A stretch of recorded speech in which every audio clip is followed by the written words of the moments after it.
Hey, welcome to the RSP cast. Today I've got a special guest who just really, I think is a fantastic person in this public space. And that's Dan Hatman, who's the director of the Scouting Academy. And we've talked about the Scouting Academy a lot, whether it's been Mark Schofield and I on our regular podcast or I've made reference to it in the past. But, Dan is a former scout with the Giants and the Eagles. He started the Scouting Academy with the goal of really helping people develop the skills to where they could get placed into the NFL, into college football, into positions where they can, develop on the personnel side of the game. And Dan's and the Scouting Academy have been very successful in doing that. They've placed a lot of people into the league, and they're starting to make a difference, and they're starting to show they're starting to grow within their jobs as well, which just tells you how well trained they are. Because, as at least from what I had long heard from former scouts, there's not a lot of training to that. There was a big opportunity there for you to go about that, and that the training was kind of haphazard. There would be criticisms from the football space, I think, from the media space or from social media, and I think it mainly, the root of it was probably that it's such a haphazard way that most people learn the game, that they saw it as, well, I learned by going to the library and studying and doing this, that, and the other. But a lot of those folks lived in mom's basement, I'll just put it that way, or did some version of that. Even if they were supporting themselves, they kind of had that mentality, and they weren't thinking about people who really would like to do this, but would like to transition from what they were doing and don't have the time, and they're willing to pay for someone who has the experience, the organizational skills, the contacts with people who can provide additional knowledge bases and perspectives on that knowledge base that Dan brings. And so if you're interested in learning more about scouting or watching film, whether it's because you would like to see if you could transition into this very difficult space that is the NFL level of scouting, or whether it's because you just want to learn more about the game, or you want to up your acumen and football knowledge as an analyst who is already in the space. There are a lot of analysts, Brandon Thord, John Owning, who took classes, with Dan and learned from the Scouting Academy, who have been very successful in the space, and I would say owe a lot of what they learned from the Scouting Academy. So that's a long way of saying, we're really pleased to have Dan here, and we're going to talk a lot about training camp and what that may mean and what it doesn't mean, and or what we thinks it means and doesn't mean, and also take a look at the 2025 running back class and see where the conversation goes. So, as always, Dan, welcome aboard, and thanks for bearing with me with this long intro. Hey, it's a heck of an intro. I'm not sure I deserve all of that, but I appreciate it. We've certainly worked with some wonderful people, and seeing them be successful in the space has just been awesome to watch them grow. And so excited to talk shop with you. Yeah, and listen, I'll just say one more thing to sing your praises. For Dan is a great resource for has been a great resource for so many people behind the scenes, as well as just publicly. But I would say that there are a lot of people who have benefited. I know I have, from our association and our friendship that we've built. So it's definitely, you've got a lot of fans in this space. Even if like, say, the fantasy component of this of people who listen to this podcast may not be as aware of your name in this space. But I will say, Dan and I play in a league, thanks to our fellow friend Alex Hanowitz, who kind of bugged Dan for us to get together because he'd always be chirping in Dan's ear about me, probably annoying the shit out of him from that standpoint. He's got some skill set there. Alex is elite in annoying the shit out of you if he believes in a cause, and he's often pretty good at being right about that. So if he believes in it, he's gonna do it. So shout out to Alex. But yeah, let's start off about training camp first. Like, sure. You if you go on social media or just watch television, you try and take a break from it and go to the local deli and see that there's the TV on and you see people talking about football, you're usually going to see things in camp now that are just, some of it's new, like doing box score stats for practices, to people weighing in about one or two plays and making sweeping conclusions about how the player is doing in training camp. Sure. Or people showing, and it's not maybe even clips, people just making conclusions about what they see in training camp that make it seem like this guy's doing great and he's going to be a starter, or this guy's doing awful and he's a bust. And so we've seen this in the past. Let's see, Jamar Chase and the drop count as a rookie, Patrick Mahomes and the interception count in his second year, things like that.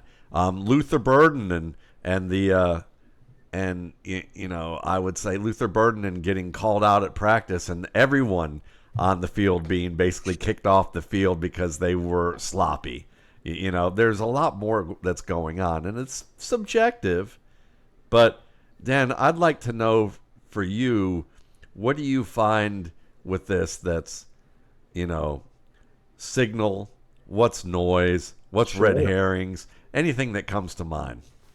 I mean, I like the term signal and noise with all of it. I think it's what all of us are trying to figure out. And you take really any of our jobs, whether it be team space evaluation, whether it be fantasy football, whether it just be fandom, we're all trying to predict the future. Right? We're all trying to figure out what happens next, because what's already happened, it's done. Right? It's over. And we're always looking at what's going to happen next. And so there's that prognostication part of this where you're attempting to predict human performance. And humanity's never really been good at that. We still haven't quite figured that part out. So I think a lot of it is noise. There's so much more that's going to be case study that it's going to be sweeping generalization. Again, use one of your terms from before.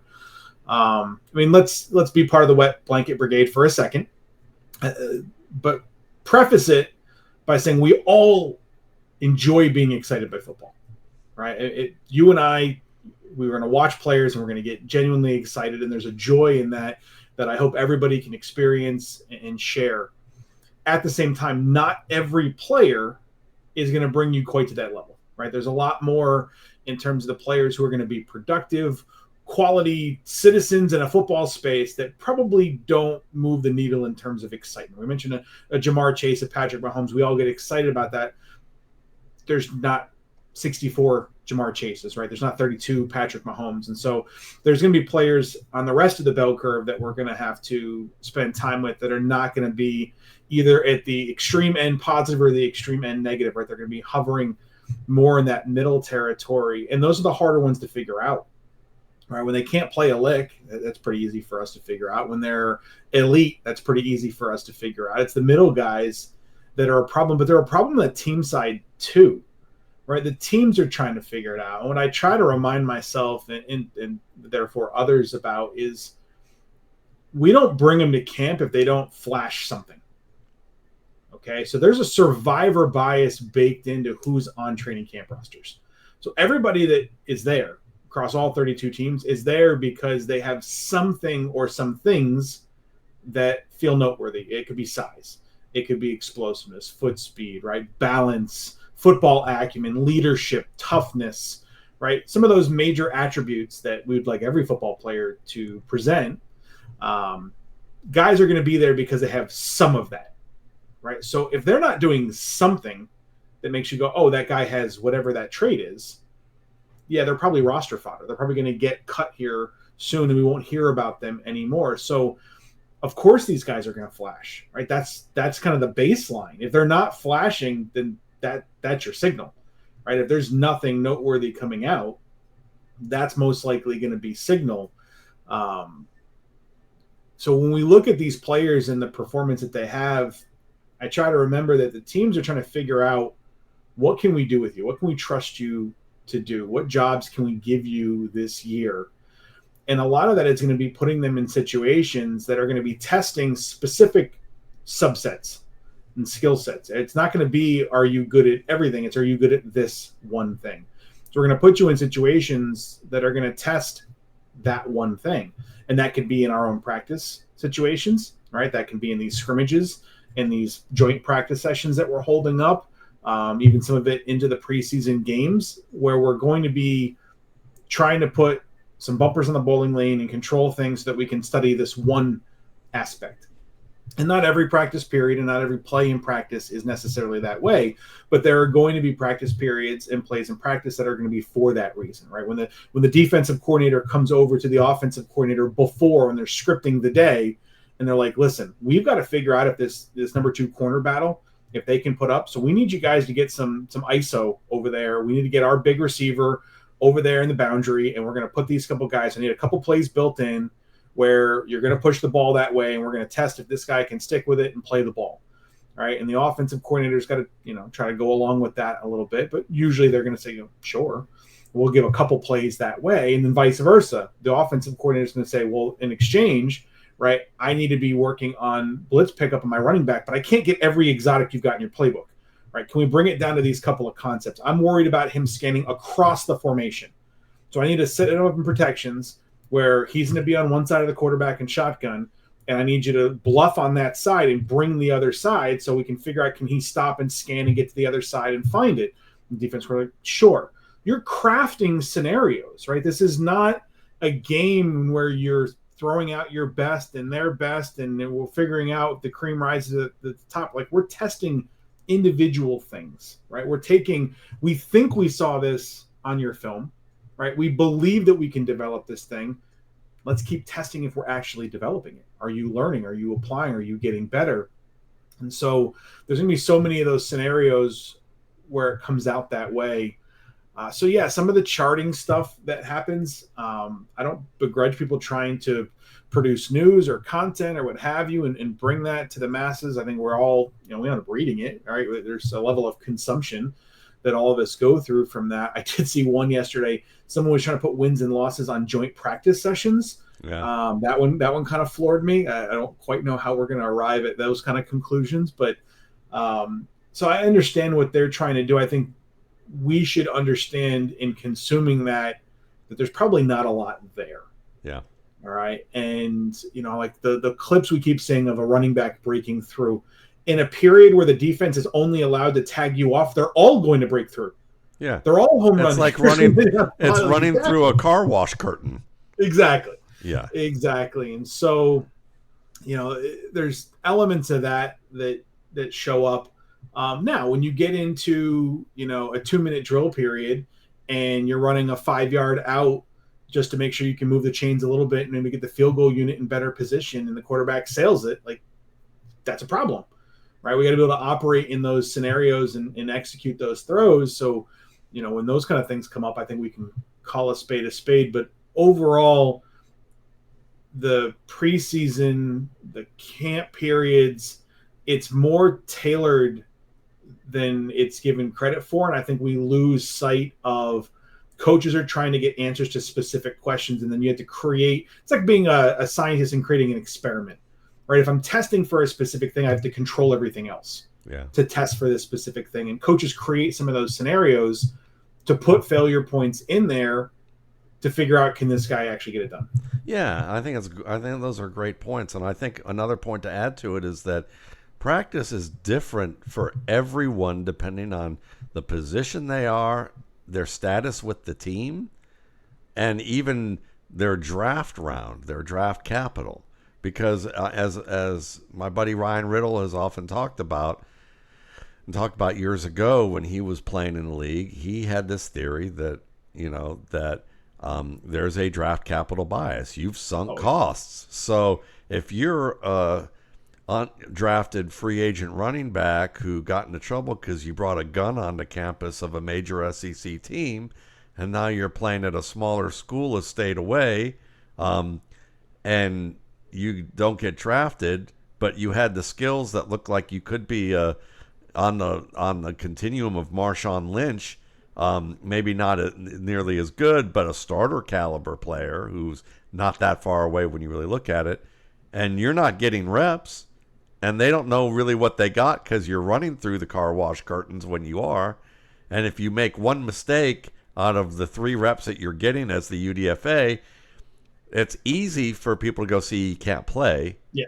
as opposed to the guy that maybe they have who's a second or third round pick. He's on his third team. He's shown starter skills already multiple times, and they plan on using him as the starter, and he's getting, 3 times the number of reps, and he might be screwing up more percentage-wise than the UDFA, but he's had more reps, and they're giving him more opportunities to fail. So, that example I gave was Carlos Hyde versus Isaiah Crowell, where Isaiah Crowell, because of 2 injuries in a third preseason game, took 3 preseason games and multiple injuries to, I think it was Carlos Hyde or Jamal Lewis, and Dion Lewis. And then they said, well, fourth quarter, let's put Crowell in the game. And suddenly they're seeing game situations where he's playing very well. And next thing you know, they have their starter due to injury, and he was a multi-year starter for them. They don't know what Kyle Shanahan talked about. We don't know what we have with running backs until we get them in game situations. They may get to see what Dan just brought up in this area of pass protection. Can he run the 2-minute drill reasonably well? If we have a very clear-cut type of run situation, can he diagnose that, at least from a diagnostic standpoint to a degree? But again, people aren't trying to take their heads off. They're not doing anything unbelievably exotic. So you have that element. The other element is what I would call, the isolated skills that are easy to pick up when you're a beat writer and you're trying to look for everything that's happening, and you can't see everything. Sure. So what sticks out? Vertical routes where the receiver catches the ball, which is why you hear about Kyle Williams in minicamp, how fast he's picking things up. He's getting behind people all day long. And you go, well, if you watch Kyle Williams' film, you would see that he is a terrific vertical threat at the college level, whose blazing speed has some nuance with his routes to be able to adjust pacing and use footwork to get free. That's one of the wheelhouses of his game. Same as Romeo Doubs, who in his first year, Packers camp was just, starstruck at how good he was from May through early August. But then what happens is that you start to add more and more layers to the game to have to test them, as Dan brought up, and how that ends up happening. What ends up happening is that these guys have to start thinking more if they're not comfortable with things. And once you start thinking more, you slow down. You're a beat slow with all of your execution, and you're not playing to the speed of instinct, which is a term that Dan, has talked about a lot, and I picked up from him, is that whole, playing at the speed of instinct. And you're seeing now that, Kyle Williams is dropping a lot of passes and has kind of faded in the eyes of the media and being starstruck about him.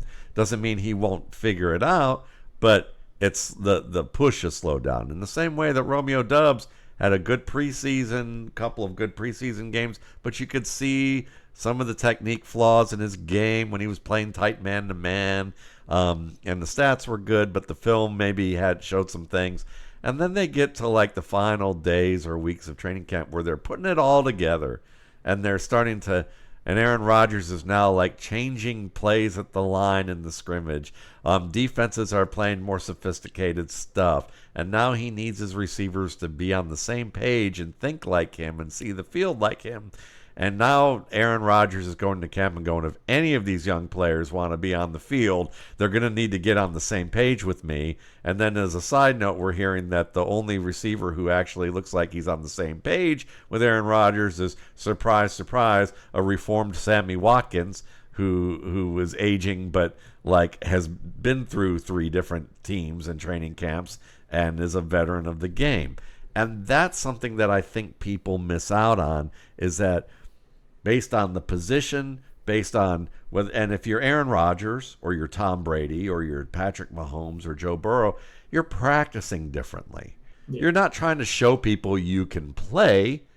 You're trying to figure out, you're trying to get tested and test boundaries with things that you may encounter during the year, and you're going to test it to the point of failure because you can afford to fail in practice. You're practicing the way like musicians practice now, which is like you're not trying to prove to your band director in school or your fellow musicians that you can play. You're trying to work on stuff you can't do or you may have trouble in doing if you encounter it, so that you can get better.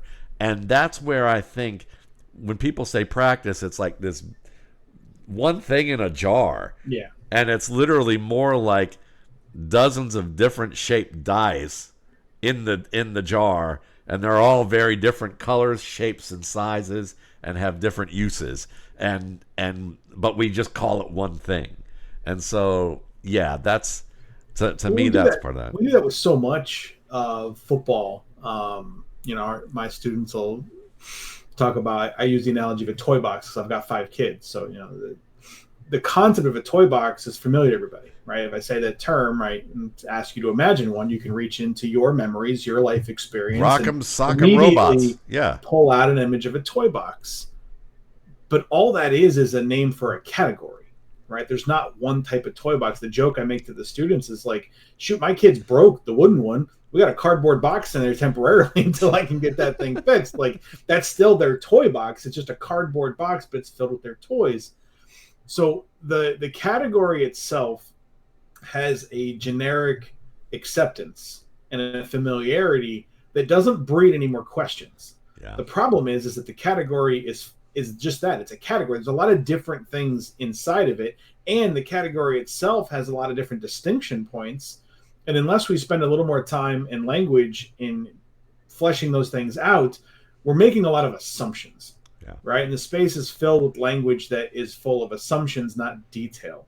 And that's where you lose a lot in the translation of these things. And so going back to the camp stuff, the beat writers are looking for flashes, right? They're looking for guys that are standing out. And to your point, the guys that are just trying to break into the roster are trying to do the basics fast. Right, and that the coaches are putting them in situations. Can you just do the basics? I'm not giving you the heavy lift yet. Can you do the basics? And so the guys that do the basics fast flash. That doesn't necessarily translate to the season when they have to problem solve and do all the other things that you were mentioning before. And the veterans are out there, to your point, practicing different, because when you listen to the former players, on social media, they're like, yeah, I was trying things out. I was testing things in practice. I failed. Of course I threw this pick. I was trying to force a ball in there just to see if I could. And so they're, again, afforded to do those things. I saw one where Myles Garrett rushed Lane Johnson yesterday. I think it was like Mitchell Schwartz was like, man, that's just 2 vets getting to the end of camp right there. Like, they know how to kind of work this thing where they get the checkbox of like they had a rep, but there was nothing in that rep that we really had to do there. Everybody's doing it differently. And so I think we all are carrying our priors into this period of time.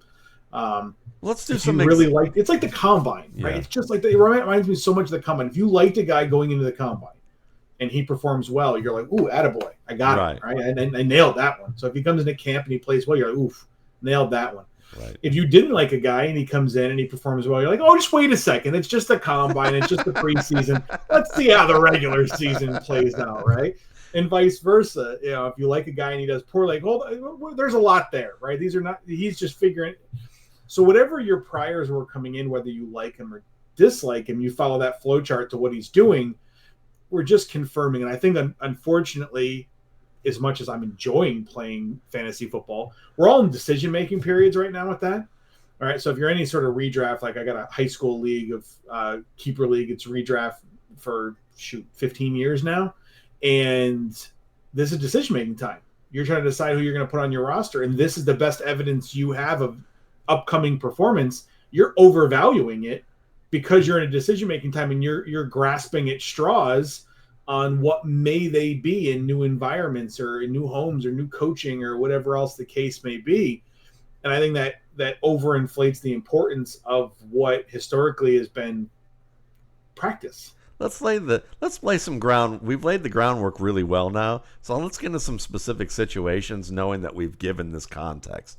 So when you hear about guys who were late round picks, undrafted guys, people who aren't expected to start getting first team reps, people often value, well, he's getting first team reps. That must mean something. For me, Dan, I've always looked at that as that means that the coaches are saying, let's put him in specific situations that you just discussed, and see if they're guys that we feel like we can count on to contribute at this basic level if we have to put them in a game. So can they be on the active roster, essentially? We used to do the meetings at night, just to throw a bit of context in there. So in Philly, every night, we'd have our practice during the day. Everyone would go back and watch it, and then there would be a meeting every night. All the coaches, a number of the personnel staff, to discuss that day's practice. Because inevitably, somebody got injured and we have to replace this, 89th guy on our roster, whatever the case may be. And that's what was discussed in that meeting was like, okay, we have this guy. We have a battle, for the number 2 running back. Has the 4th guy earned an opportunity to play into that mix? And if he did, you might give him a couple first teams and certainly some second team work to see how he held up against better competition. So it was not just about did we give him a shot, it was the continuation of that. Like if we're continuing to keep you in that mix, then you might have earned something, right? And it may not be the first job by any stretch. It may be that you now are continuing to compete for 2. You're probably our 3, but we're continuing to mix you in because when you're our 3, eventually you might have to be our 1. Yeah. So we're trying to figure that out. It's not can you play against our backups. It's if I have to stick you in a game in October, you're not playing against backups. Yeah. Can you do that? So it doesn't necessarily guarantee that you're in starter territory. It just may mean that, well, we know what our starter is. We're going to back that off because we're at that part of camp where that's all proven. We're set there.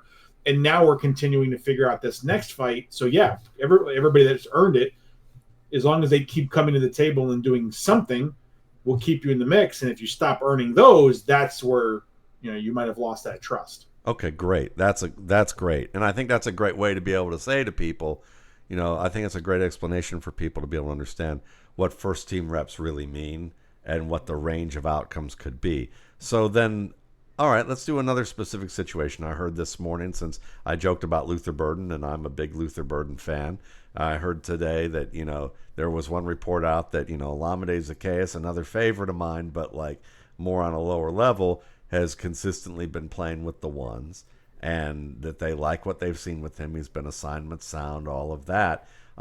Luther Burden hasn't been bad from what I've read in any stretch of the imagination. But at the same time, he's a rookie. Zaccheaus is a veteran, and there's talk maybe Zaccheaus plays the role of the guy in 3 receiver sets and ends up being more that guy than people realize. And now, from my biased point of view, if we're going to play into the whole our priors, I would look at that and I could rationalize it. Not saying it's right to rationalize it, but I could be rationalizing saying when it comes to a dynamic with an older veteran who's a career backup contributor, a guy who comes off the bench like a 6-man type of player, like Zaccheaus, who can start and has done some decent stuff at times, but has never been seen as, well, let's sign you to a longer-term contract and have you be our perennial starter.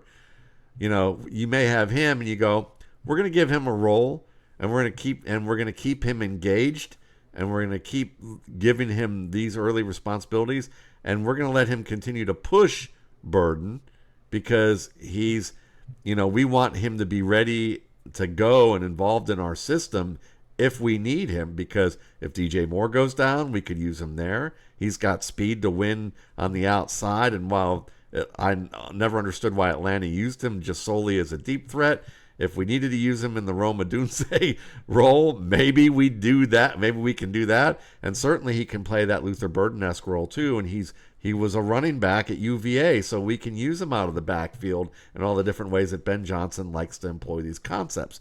So maybe another way of looking at it is it's possible that they're like, Burden is doing fine, but we need to continue to see him develop, because we know that young players, even though we're young players who are low draft picks, we're just seeing if they're good enough to make the roster, really, unless we see something so special out of them that in a Kyle Shanahan, Doug Marrone sort of way, we go, you know what? Let's ask the front office if we can compete, let these guys actually compete for a meaningful role.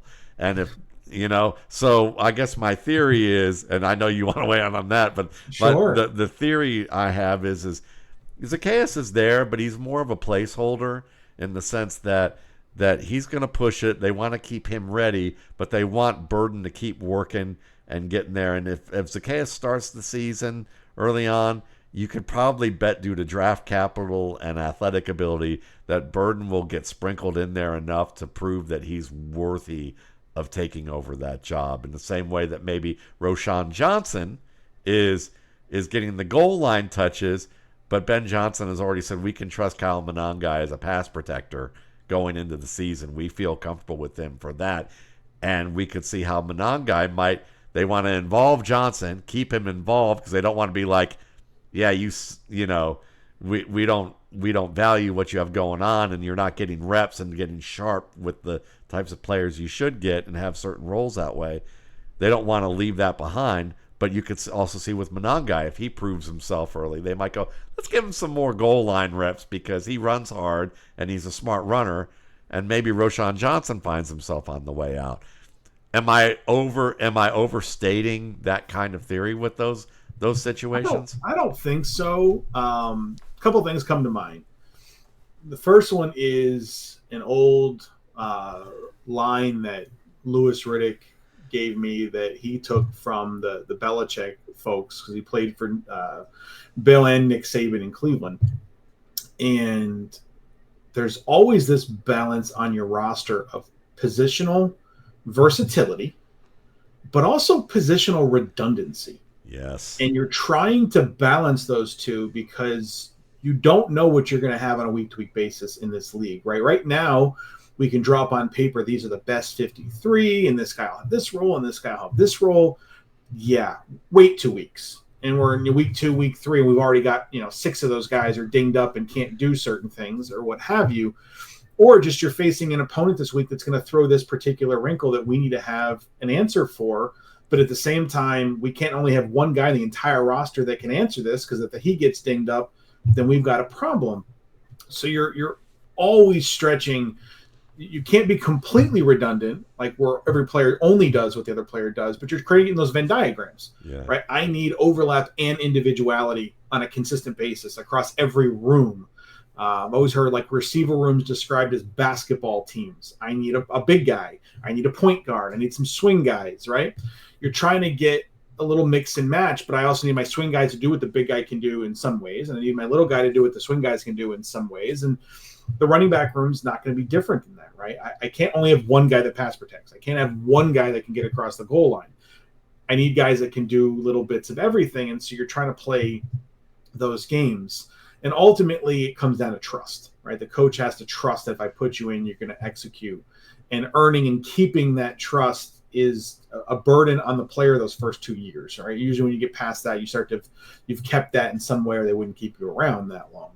The other one that just came to mind, I lived in Philadelphia when I worked for the Eagles, and I lived in Manayunk, which is the northern part of Philadelphia. And the highway that would take me from where I lived down to the facility, it's called the Schuylkill, and it was like the interstate from hell.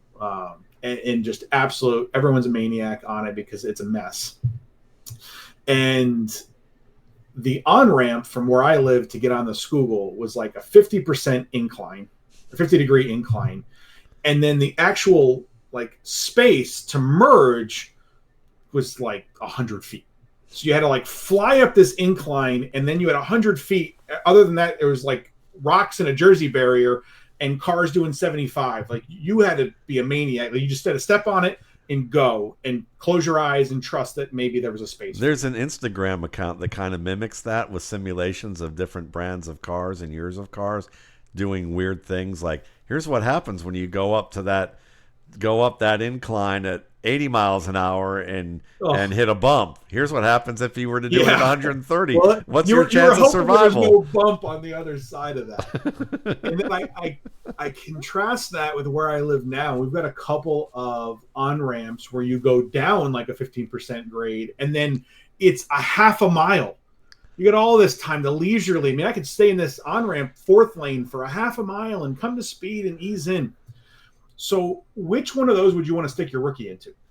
Yeah, the long incline. You want to give your rookie the 50% incline with 100 feet to match up with the 75-mile-an-hour players? Or would you rather give your rookie the 15% decline with a half a mile to merge in there? Like, if I had the luxury of a player who could do that job right now as a veteran who's trusted, who adds and extends the versatility and redundancy of my team while I'm onboarding the player, and everybody in the room understands that we drafted this player to eventually do that job.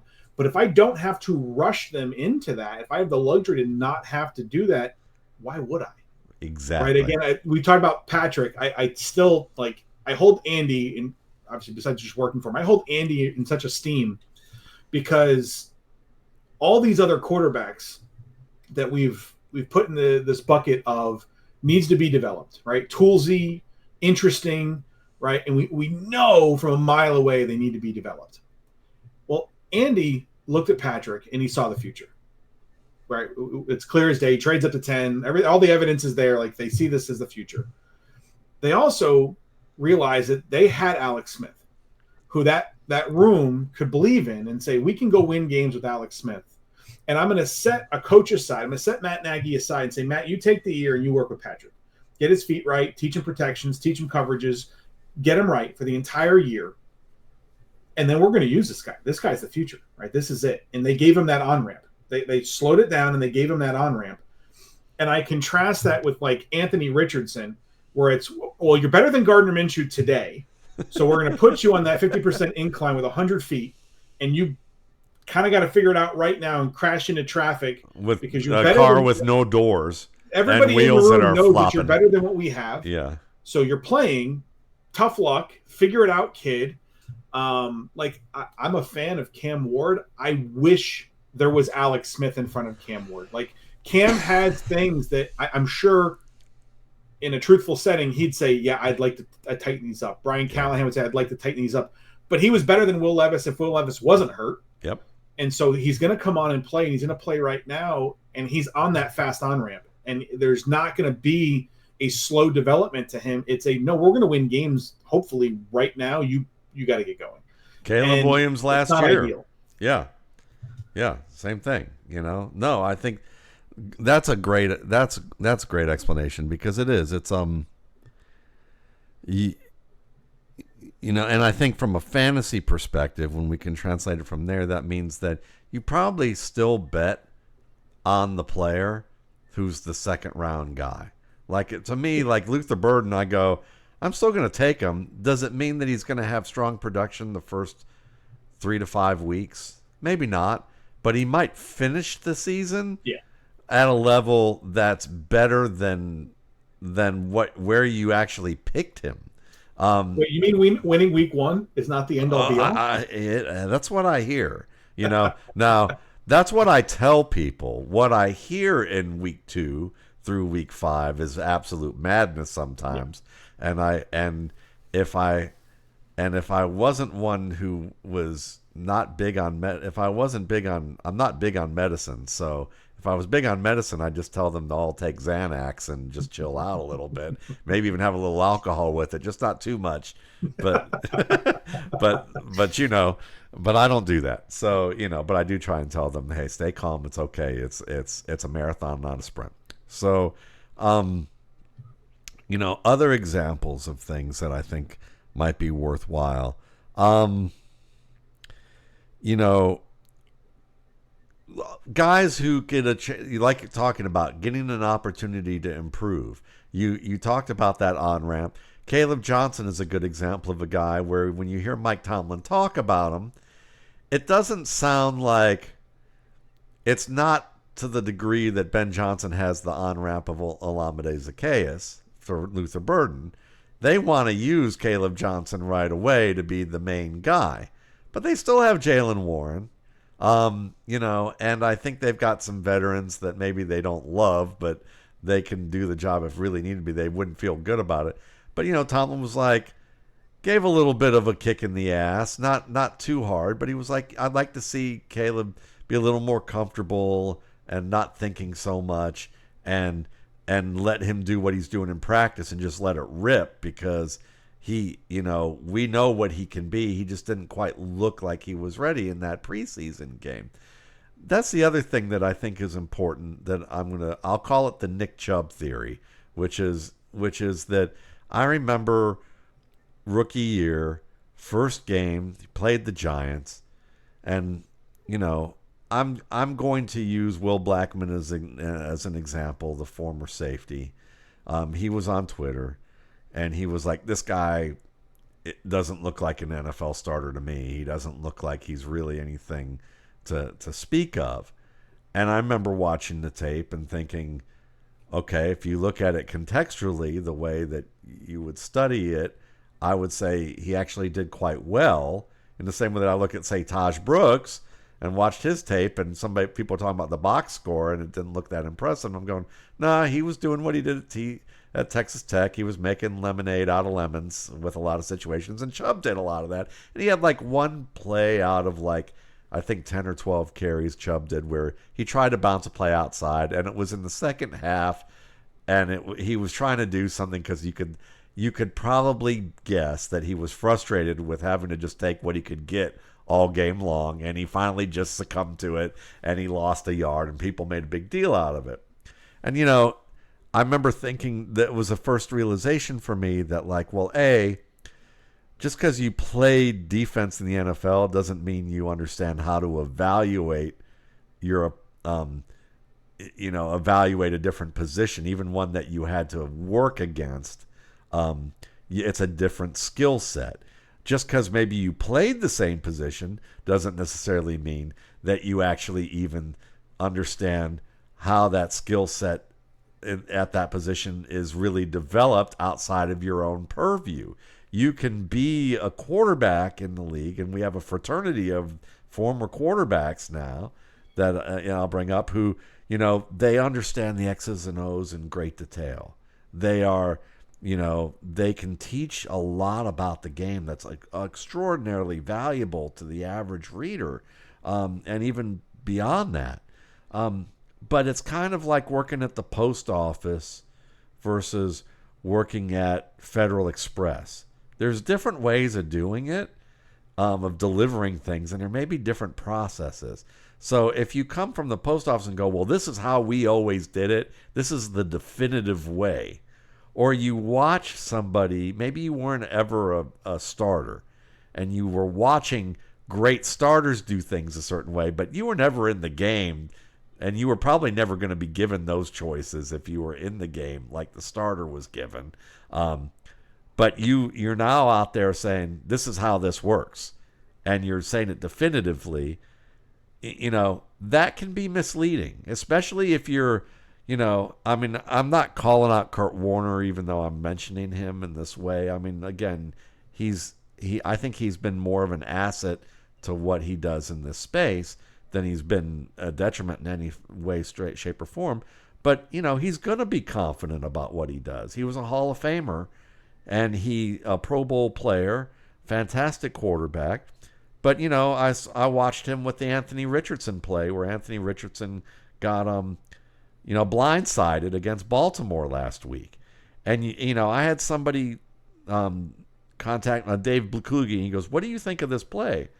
And I watched it, and I go, we don't really know unless we hear the play call and know what's going on.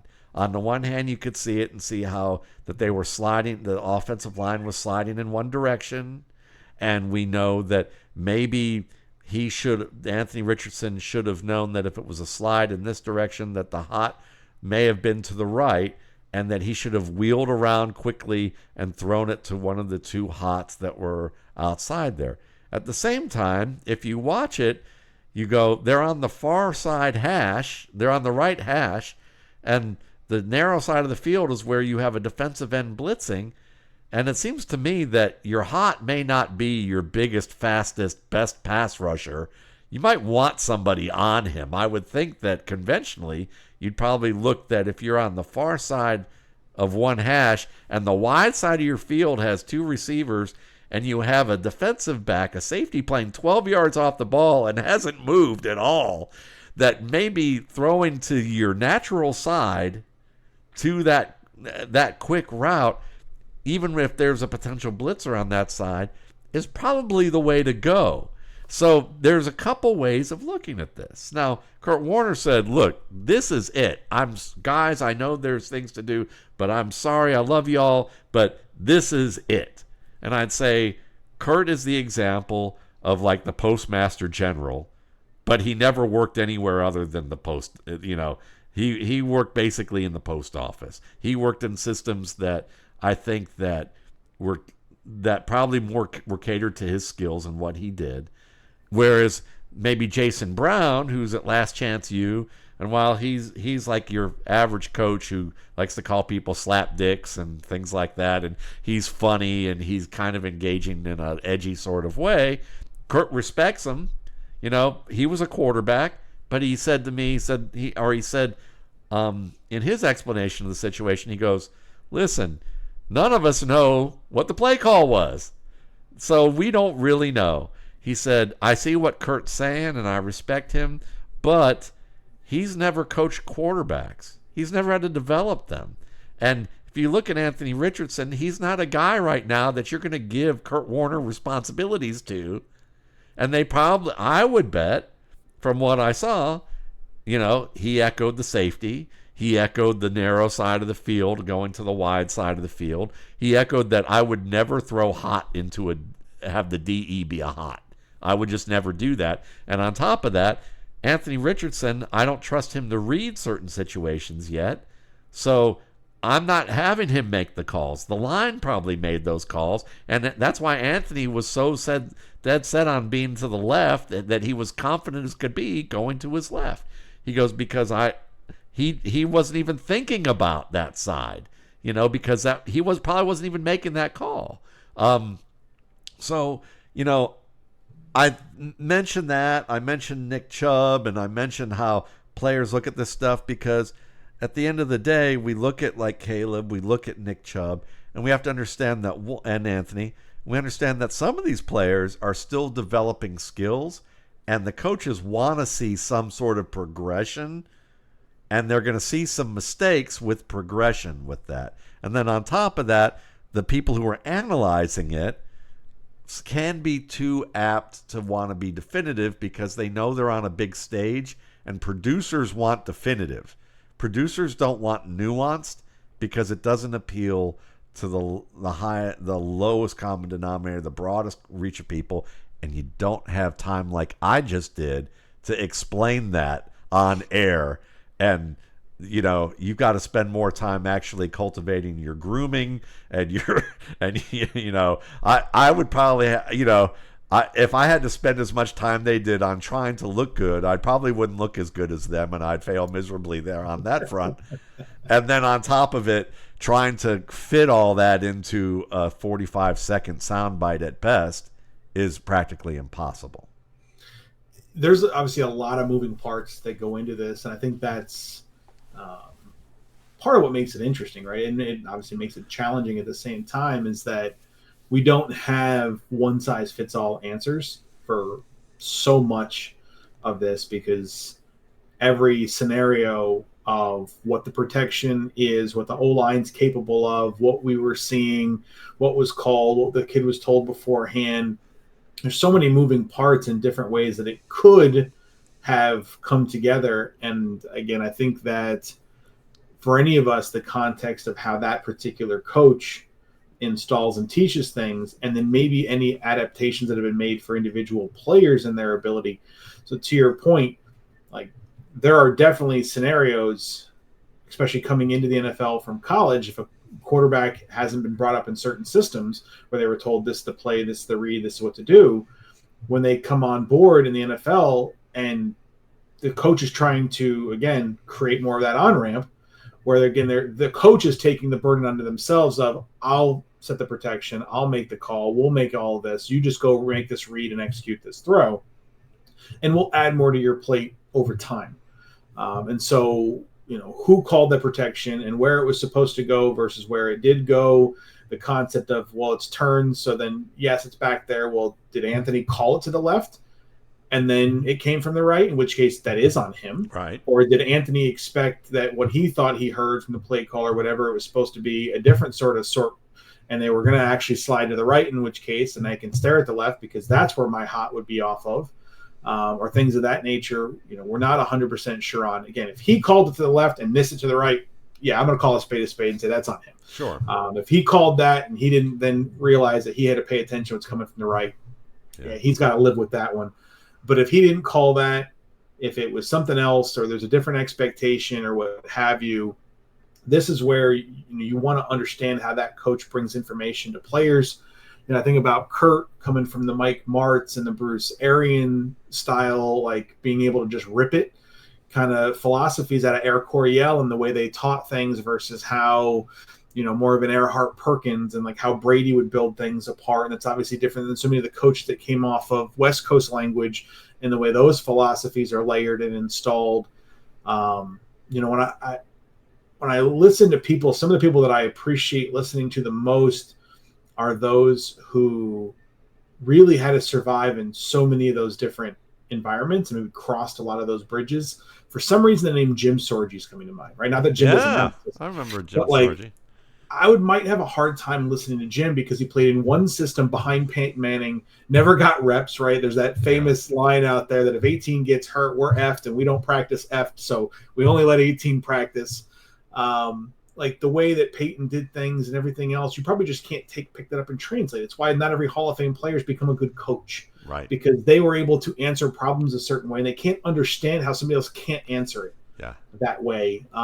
Who has tried to give an instruction to a child, and in your head it makes perfect sense? You're like, just do this thing, do it this way, and the kid's looking at you completely confused, and you can't quite grasp that difference of why can't the language that I'm using, why can't the picture that's in my head become actionable in theirs? Imagine this, like maybe, I don't know if you're old enough, but did you ever watch MASH? Yeah. Okay. Radar O'Reilly. Think about Radar O'Reilly, the character. He was like the clerk in this MASH unit in Korea. And if you're too young for this, what he was known for is that he was unbelievably organized. Like he anticipated every need of his commanding officer, and he was unbelievable at it. But when they would ask him about his filing system, it made absolutely no sense. It wasn't in alphabetical order. It didn't. It was like literally this stood for this, and it thought for that, and it was like 3 different steps that just went through his head very fast. You have to imagine that there are some quarterbacks who are that convoluted, but it's so quick that it works.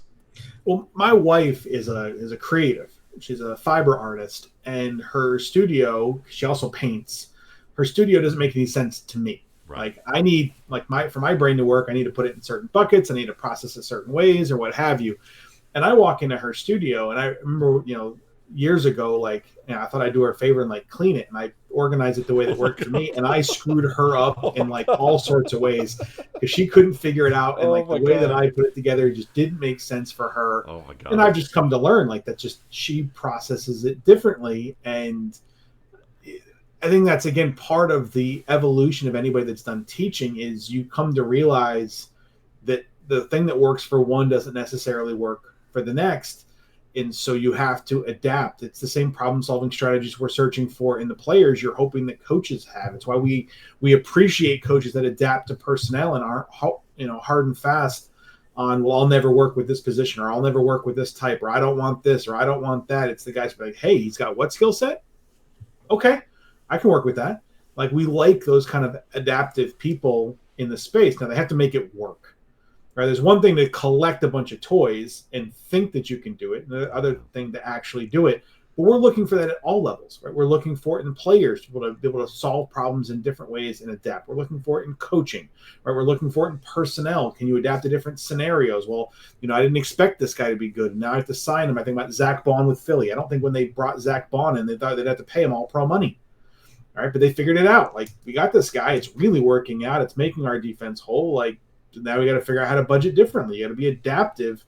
Sometimes when things go well, right, and you didn't anticipate it, you have to adapt.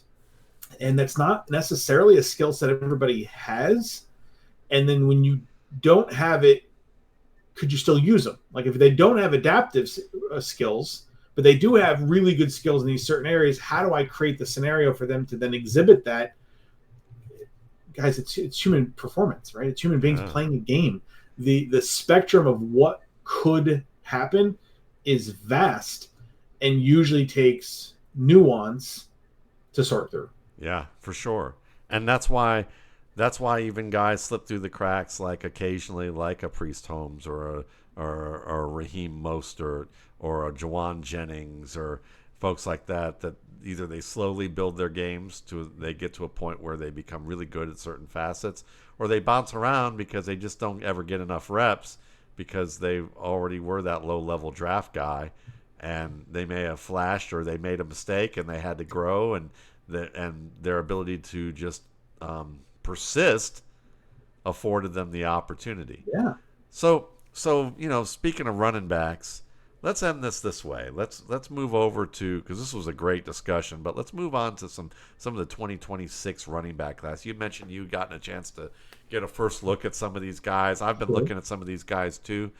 Is there anybody that just right away stands out to you that you feel like maybe they're not, maybe they're a high-level star to you, maybe they could be a high-level star if you see some improvement, but there's someone that you looked at and said, they caught my eye, and I think that there's a chance they could become a good contributor in the NFL? So I haven't yet come across what I would refer to as scheme agnostic, like the peak prospect where there's no flaws, everybody could use them, immediately plug and play, so forth and so on. So it's going to come down to what flavor of ice cream that they like. My flavor, I think, aligns a little more with yours. Like, I'm looking for multi-cut. Like, I look for some problem-solving ability in the body themselves, right? And I'm also looking for patience and reads, and I'd like a guy to blend that together, which oftentimes lends itself to a little smaller profile. We're not usually going to get those kind of multi-cut guys with bigger frames. They're usually more one-directional with that. So I'll bring up a couple names that maybe aren't out there. I haven't necessarily processed all of what's being consumed. But Alabama went in the portal and got a kid named Draylon Washington. Oh, okay. I think out of Louisiana Lafayette. He was an interesting watch on his lower level tape. I'm excited to see him in the SEC. I think it'll really help flesh out that picture. And then a young man who is a transfer who's dealt with injuries and stuck behind a couple of really good players, Noah Whittington at Oregon. Is another guy that I've been interested in him since watching Bucky Irving a couple years back. Yeah. Like, Whittington's just kind of flashed for me in different scenarios where I'm like, I'm interested in that kid getting run, and then he got hurt. I know the Tulane kid that Oregon went and got in the transfer portal is everybody's eye on, but I'm kind of interested in watching Whittington develop this year. And then I would throw out Damian Martinez's cohort, Mark Fletcher. Interested me a little bit in there. Again, these guys got a lot of ways to go, but in a short analysis, those guys caught my eye. I like that. I'll go with an obvious guy right off the bat, and that's Damon Claiborne of Wake Forest. He's fun. Yeah, he's a lot of fun. I think he has good feet. He has mobile hips. I think he presses creases well. He's a good wineback runner, among other things. And he can catch the ball reasonably well. He's got that decent contact balance for his size. Yep. And while he's not unbelievably fast, he can extend against safeties, forcing them to chase maybe another 15 to 20 yards. if he gets into the secondary. So he can flip the field on you. He's just not a breakaway guy. But we've seen that profile. We brought up Bucky. I think this kid that might be not might. This kid shows more fluidity and answers in his lower body than I think Bucky did. Yep. I think Claiborne has a lot of that. I think people are going to put him in that continuum with the RJ Harveys and the Achan with obviously the peak speed, but like that smaller body type that's become useful in the NFL. We've found a way to make it work. So I'm sure some are going to knock his size, but we're starting to see that profile, that size profile work. Yeah. I mean, like, it's funny because I look at like Claiborne, and I would say if he can add muscle, if he's truly 200 pounds and he can add to be 210, 212, then I could see how LaShawn McCoy is like the rich neighborhood that he may never find himself into. But he could be in a neighborhood that's a few miles down the road that still has pretty nice property value. You know, I want to say I saw the spring verified was in that low 190s, so we'll see how that comes together this year. Yeah, exactly. That's great. Isaac Brown, you know, he's is he draft eligible? I don't. There's sites that list that he is, but he was a true freshman last year, so I don't think he. I haven't done him yet for that reason. I didn't have him pinned as someone that seemed eligible to come out and be worthy of consideration at this stage. If we're gonna talk Bucky Irving, I would say right now I would like him more than Bucky Irving, as good as Bucky Irving looked. Very good receiver. There might even be a little Clinton Portis type of like real skill sets to what he does. I'm very impressed with his ability to catch the ball, track the ball, and he's a creative open field runner, but he's also he sees things unfolding well, and he isn't he's disciplined. You know, he's disciplined with his ability to make decisions within the scheme, and he's got that ability to get his feet up over people, and he's quick twitch, very good stop-start mover who's sudden and can be efficient with that. Maybe guys that are a little bit more, you know, Nick Singleton, you know, another big name. I've liked what I've seen. I think as a gap runner, there's good things to see. You know, and with zone blocking, there's some things he does okay. He can set up double teams, you know, and press fairly deeply. I think he can press a little longer off tackle. So, like, the whole outside zone thing is probably going to be a little bit more work for him. You want to see him get a little bit better with that. I know that he and Katron Allen, there's a lot of people who like Katron Allen a little bit more. I think Katron Allen's different. Yeah. They're definitely different, and you can see why that teams wanted to use them. I mean, Nick's 220 and legitimately fast once he gets going. Yeah. Katron's never going to reach those kind of speeds, but he plays a different game inside. It's like we've always seen coaches respond to, like the guys that can go get me tough yards in the A and B gaps and do all those things right. Someone's going to find a use for that. Yeah, it's like Marion Barber and Lawrence Maroney at Minnesota. Maybe not exactly like that, but in terms of how you're talking about the way they use them, that's kind of the way that goes. You know, those guys did you see West Virginia last year with White and CJ that went to Ohio State? That was a bit, you know, huge size discrepancy and skill set difference that they were able to use. Yeah. So, I mean, good discussion. I mean, we've got, you know, we spent a lot of the time on training camp and preseason, but I think that there was a lot of meat to be able to kind of pick there, and I think this is going to be very timely.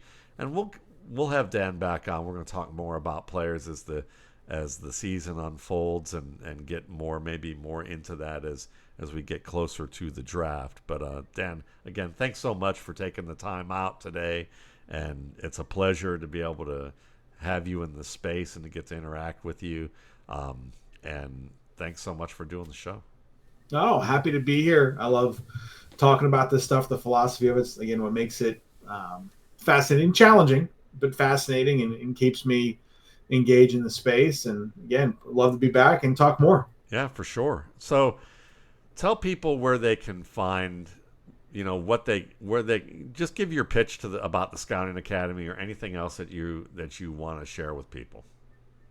Well, I mean, if people are interested in leveling up their skill set and refining their voice, refining their process, we've worked with a lot of different backgrounds. It's not just people that have come from no place. I mean, we've worked with former NFL players, or people that have been doing this for 10, 15 years. It's not just about teaching football, right? For some folks, the football is the part that they know. It's about helping them with the communication side of it. It's helping them with finding their own blind spots, right? And how to enhance their process where they're exploring more of the why and not just the what. I mean, the line we talk about with folks is everybody can see what happens, right? There's a reason why every fan has opinions. They see what happens. That's not the hard part. The hard part is unpacking why. Right? We talked about some of that nuance here today. Why did that guy look good in camp? Not just did he look good. Sure, he looked great. Good for him. Why? Right? And is that predictive? And that's the kind of stuff that we like to work on with folks and help them with. You can find us at scoutingacademy.com. If you have direct questions for me on any of these fronts, my email is director@scoutingacademy.com. I'm not great on social media anymore. It's exhausting. Probably bad for marketing, but I just can't hang. I just can't hang anymore like I used to. But no, my email is open, and I'm happy to talk to people. Great. All right. Thanks again, Dan. And you guys have a terrific week, and we'll see you soon.